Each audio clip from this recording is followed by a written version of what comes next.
There are a few things to take into consideration.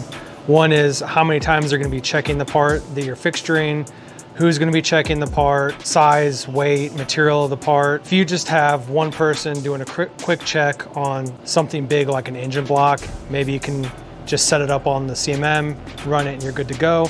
Sometimes you may want just simple Rayco fixturing like this just to kind of hold it square on the machine. But sometimes you're going to come across some things that are a lot more challenging to correctly fixture, to get repeatable data, to set up easily if you have multiple shifts and multiple people running parts continuously.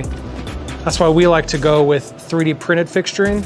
This is going to give you a lot more repeatable data.